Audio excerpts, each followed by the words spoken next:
రేవంత్ రెడ్డి గారి నాయకత్వంలో వారి యొక్క ఆదేశానుసారం మీ ముందు 2 జోడెద్దులు ఉన్నాయి.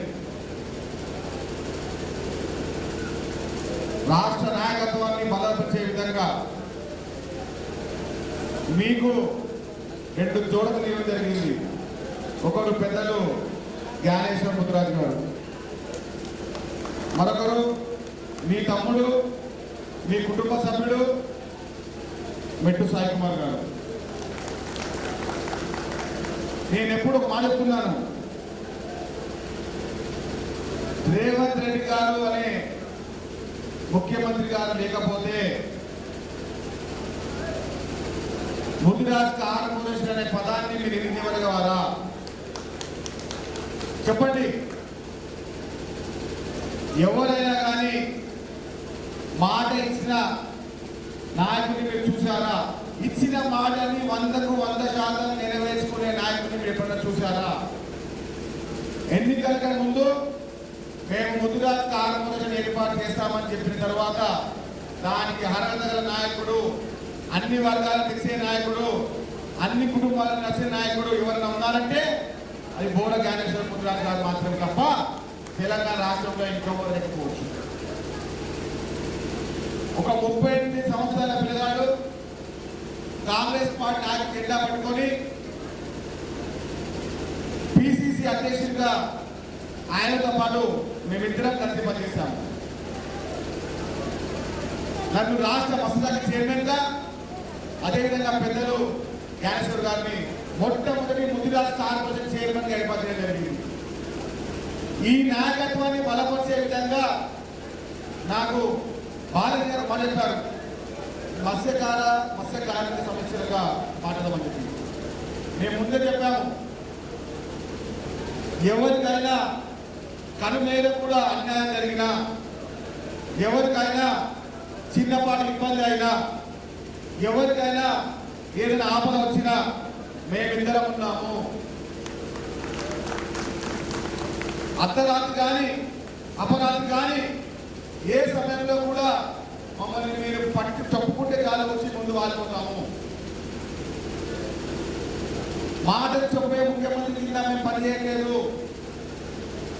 చేతల ద్వారా పనిచేసే ముఖ్యమంత్రి కింద మేము పనిచేస్తున్నాము. రేవంత్ రెడ్డి గారి నాయకత్వాన్ని బలపరిచే విధంగా, తెలంగాణ రాష్ట్రంలోని ప్రతి మత్స్యకారుని ఆదుకునే విధంగా భవిష్యత్తు ప్రణాళికలు ఉండబోతున్నాయి. ఎవరికి ఏ అవసరం వచ్చినా మత్స్యకారుని యొక్క కంటి నుంచి యొక్క కనుపాప చెట్టుని కూడా కింద రానియము.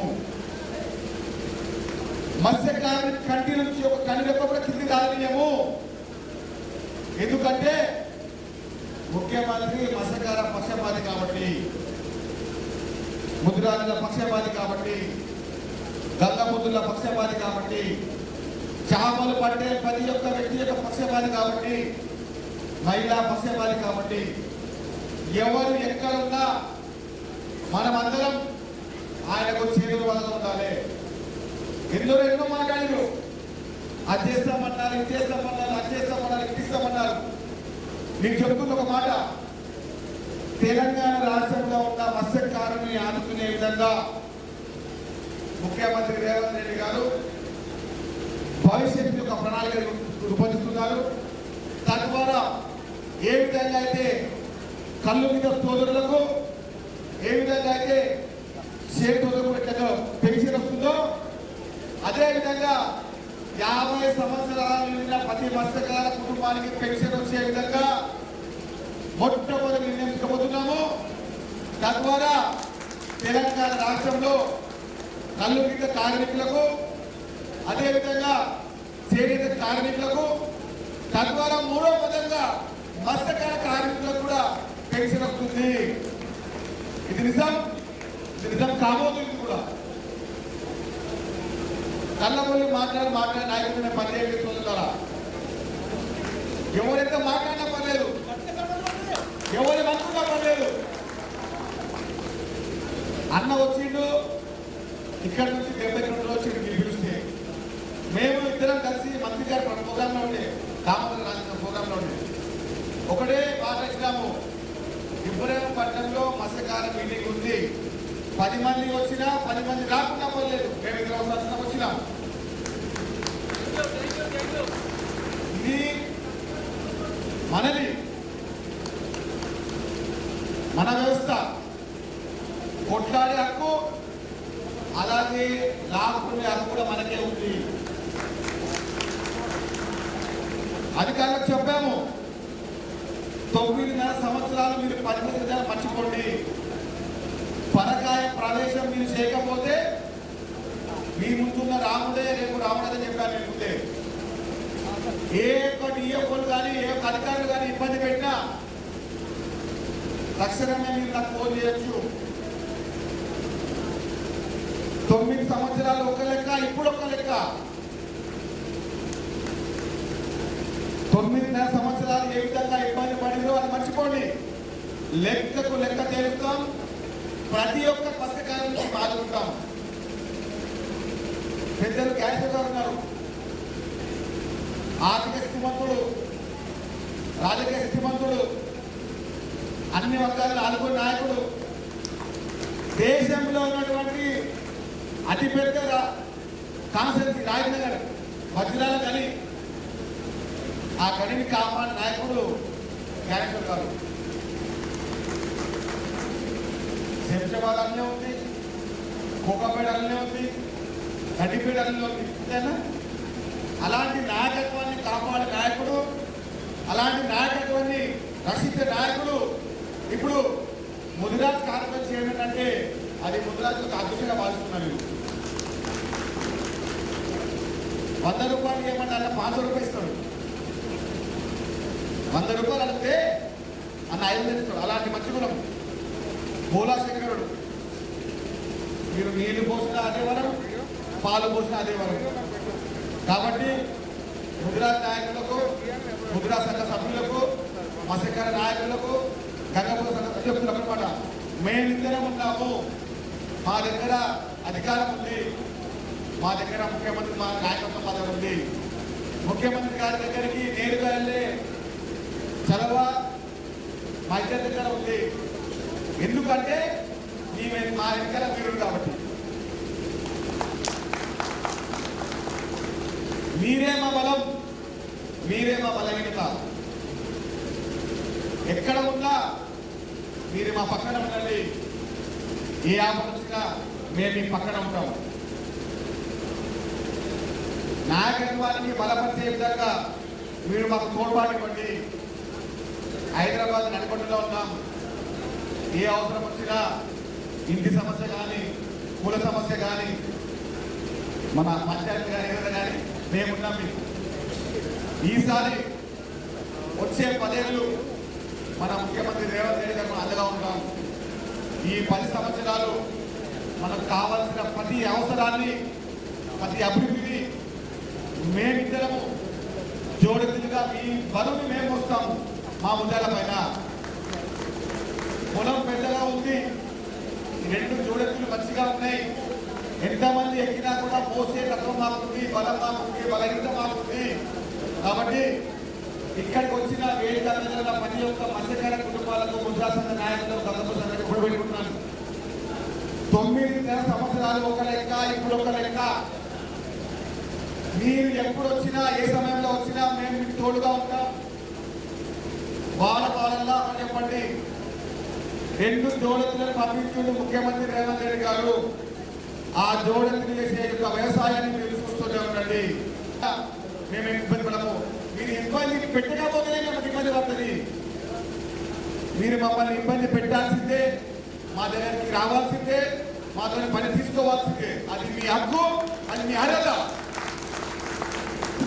మీరు రాలేకపోతే మేము ఇబ్బంది పడతాము.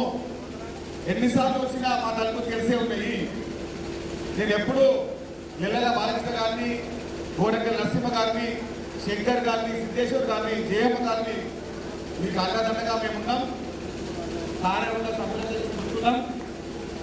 మీకు ఏ అవసరం వచ్చినా మీ కుటుంబ సభ్యులు హైదరాబాద్ నడిపొట్టులో ఉన్నారని మర్చిపోకండి. కూటమి దూరంలో ఉన్నాం. ఏ అవసరం వచ్చినా ముఖ్యమంత్రి గారు మత్స్యకారుల పక్షపాతిగా, అదేవిధంగా మన అందరి కుటుంబ సభ్యునిగా మన ముందు ఉన్నారు. మనం ఆయన తోడ్పాటుగా ఉందాం. వచ్చే 10 సంవత్సరాలు మనం ఏ విధంగా ఎదుగుదాం, మన కుటుంబాల యొక్క ఆర్థిక స్థితిని చూసుకుందాం. కాబట్టి ముఖ్యంగా బాలకృష్ణ గారికి పెద్ద మనిషి 10 సార్లు ఇబ్బంది పెడుతూనే ఉన్నాడు. మమ్మల్ని ఇబ్బంది కోరుకుంటూ ఉంటాను. ఎప్పుడు వచ్చినా కూడా ఏదో ఒక సమస్య ఎత్తుకు వస్తారు. ఆ సమస్య కూడా పరిష్కారమైన సమస్యని తీసుకుంటూ వస్తారు. డబ్బులు వేసే విధానాన్ని ముఖ్యమంత్రిగా తెలియజేస్తాము. నేరుగా వచ్చే విధానానికే మేము పరిశీలిస్తున్నాము. ఈసారి ఏదో విధంగా మనం ముందుకెళ్ళాం. తద్వారా వచ్చే సంవత్సరంలో మత్స్యకారులకు సపరేట్గా అన్నం కూడా 1000 కోట్లు వస్తాయి, 2 కోట్లు వస్తాయి. అన్నం కూడా మంచిదే. కాబట్టి నాకు కూడా అన్నం బాగా తీసుకుంటాను. తీసుకొని మా అందరికీ ఏ విధంగా ముందుగా చేసుకొని పెద్దలు గౌరవనీయులు నెల్లూరు బాలకృష్ణ గారికి, శంకర్ గారికి, నరసింహ గారికి, మా సోదరిమణి కుప్పపద్మ గారికి, మరొక సోదరిమణి జయమ్మ గారికి అందరికీ చాలా ధన్యవాదాలు. Thank you.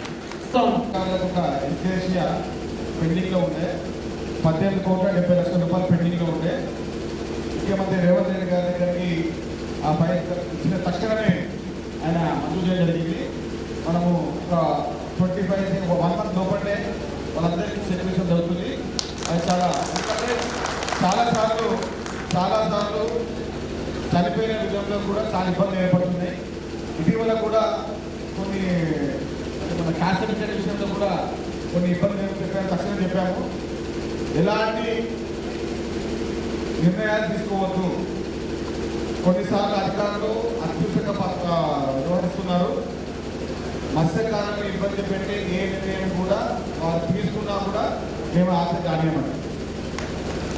ఎందుకంటే రెక్కాడికి కానీ డొక్కాడి కుటుంబంలో మనం ఉన్నాం కాబట్టి ప్రతిసారి ఏదో ఒక ఇబ్బంది పెట్టే విధంగా వాళ్ళు వ్యవహరిస్తున్నారు. వారు ఇంకా బీఆర్ఎస్ ప్రభుత్వం అనుకుంటారు, అది కాంగ్రెస్ ప్రభుత్వం అని చెప్పి చెప్పడం జరిగింది.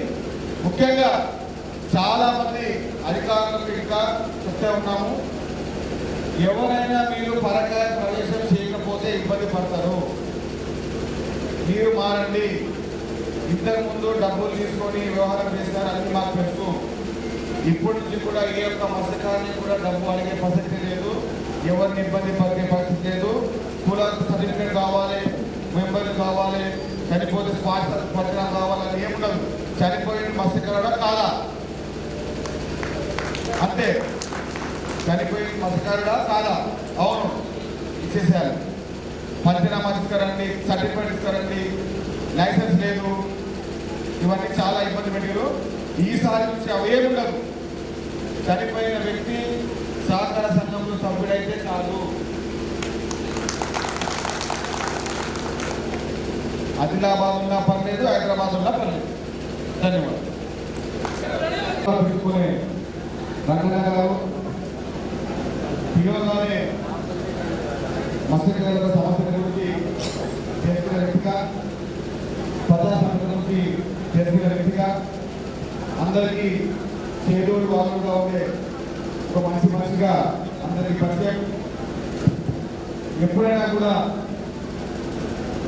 మల్లెల రంగారెడ్డి గారు ఒక సీనియర్ శాసనసభ్యుడిగా అందరి ఆలోచనలు అర్థం చేసుకునే ఒక మనిషిగా మాకు చాలా నేనున్నా ఎన్ని కార్యక్రమాన్ని వచ్చిన మల్లెల రంగారెడ్డి గారికి సభా వేదిక ద్వారా, అదేవిధంగా మత్స్యకారుల సమస్యలు తెలిసిన ఒక మనిషిగా ఆయన ఎప్పుడు మేము గౌరవిస్తూనే ఉంటాం.